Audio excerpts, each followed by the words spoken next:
barely contain my excitement to bring you this glorious video. We're going to talk specifically about the difference between the Monstera Albo Borsigiana and the Monstera Thai Constellation. This girl's beautiful and very large. Definitely different ages. My little Albo Borsigiana is more of like a preteen, and my Thai Constellation is definitely a more mature teenager, but still not a fully developed plant. And if you have been a plant enthusiast for a while, or maybe you're just getting into the world of plants, there's a few very simple things that you can learn about the difference between these two gorgeous plants that have kind of taken the world by storm. Unfortunately for me, I didn't buy one a year ago when they were much more affordable. They're really, offensively priced at this point. But if you really love them, they obviously will grow into absolutely gorgeous plants. And so I think it's 100% worth it. One of the things I will say is these are not beginner plants. If you have never experienced owning a tropical plant before, I do suggest starting with just a normal Monstera, so not variegated. The variegation is the color in the leaves, and you just, if you can keep this one alive and they all survive the same way and you feel really happy and comfortable, then you can move into more of the exotic, more rare plants because they're just much more expensive. Plants hate being moved, they hate drafts, they hate anything that is unsettling. They like to grow where they're planted and really get comfortable and acclimated in their new environment, and it takes time for them to get used to that.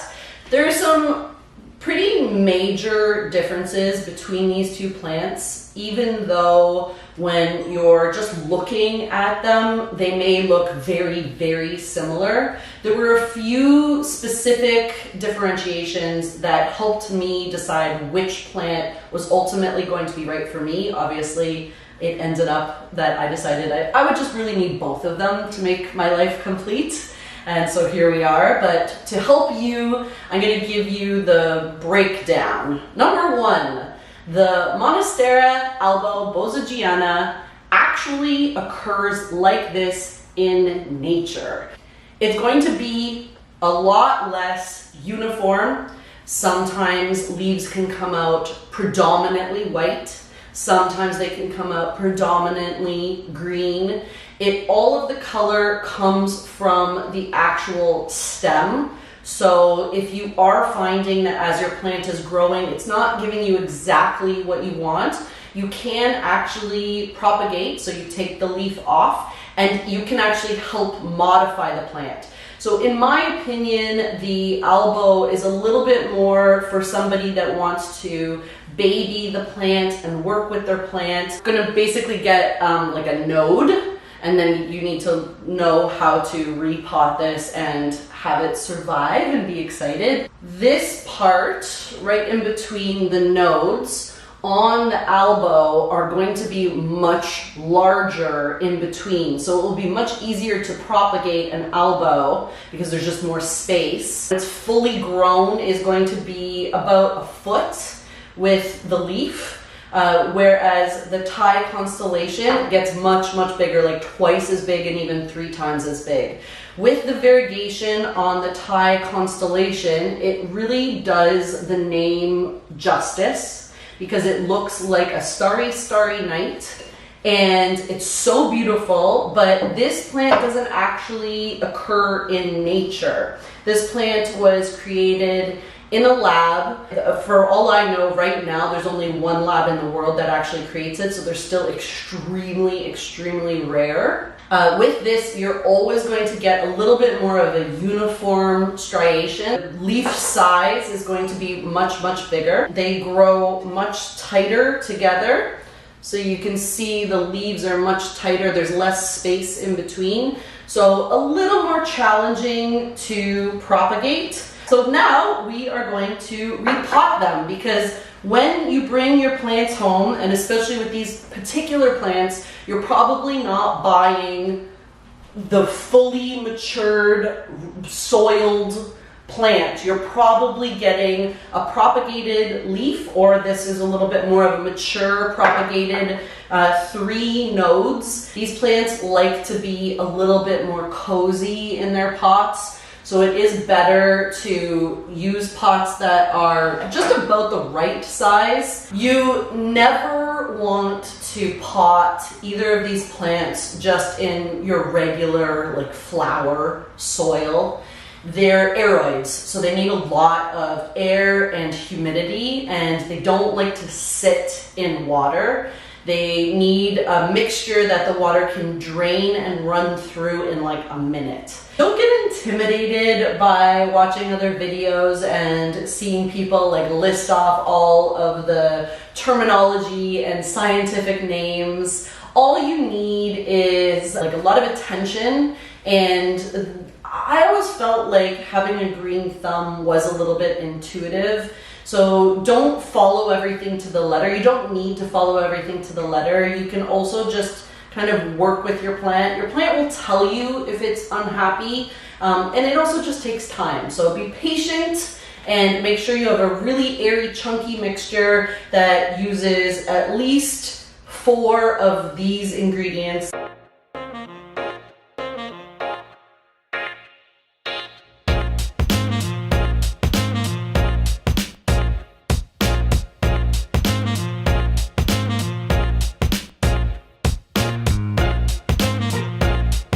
Made our mulch, and it's ready right in a nice big bowl. It's nice and chunky beside. A nice clean out bowl. I'm going to use this to assist me when removing her from her sphagnum moss little place. And then we're going to put her into a nice clean new container. And I like to squeeze the pot, pull at the same time. Like I said before, plants do not like being repotted. They don't enjoy any kind of movement whatsoever. So just take your time and support.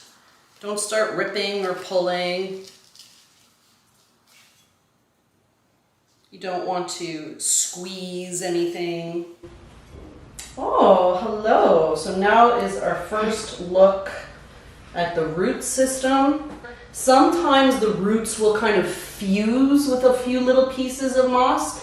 You also don't want to damage the roots, so you don't need to pull. Just kind of be gentle and take a look at what you're working with here. You're going to be very excited to go into your new home. We'll set that aside, and now we have the new home ready. You don't want to squeeze or stress the delicate rooting system that's happening. So I like to just hold the plant kind of where it's going to go and then fill in the mixture around the roots. On the top, I do like to put a little bit extra bark because it just wards away any pests. Pests mostly like to live in the top wet soil. So if there's no top wet soil on your plants, then there's nothing for them to live in, right? And that is nice and chunky and staked. And I think you're going to be very happy in your new home. So it's very important that she goes back into the bathroom in a beautiful, high humidity environment. If I had a heating pad, I would probably put her on a heating pad. That bathroom does get very warm, but the heating pad from the bottom just helps the roots really grow. I like to put a little bit of a root grow. This one's just like a general quick start. And I will actually put just a little bit of this into the water every time I water her. It's really important that you don't over fertilize. So you're ready. Wow. That is a lot of root for such a little girl. End of the root, see how it's like a little bit black and a little bit mushy? That's what root rot is. So I am going to wash her and just take a little bit of a closer look, and we're going to just need to clip off any rotting areas so that the rot doesn't spread. So now that the roots are clean, we can see this a lot better, and we can see that there's not a lot of root rot. It's very minimal, but because that is contagious for the rest of the plant, it's important to nip it in the bud. I'm just going to gently put you down on this nice clean paper. And I have my clean shears here, but it's important to actually take it up a little bit further than you want to, so that you see where I just clipped is a nice white root. You shouldn't see any rot, so that it doesn't spread.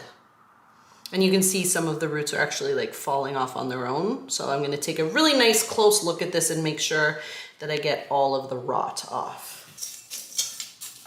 Because of the roots, I am going to mix in more perlite and more of the clay balls just to make sure that there's no moisture. You're in your new home now, and I'm gonna make sure that you get all of the care you need, and I will use some rooting hormones just to get lots of healthy new roots growing, and we'll do a little update in a month or two. Whew! I'm sweating. That was so stressful, but it was also very fun. I'm so grateful that I dug right in there and saw what was going on. I have a lot of confidence in my ability to be able to baby them back to their glorious health. I'll be posting some videos on Instagram on their development, so feel free to follow me there. This was so much fun. I feel like in my dream of dreams, I would just live in a giant greenhouse and grow you all your vegetables and fruits. So this is like one step closer to living my dream.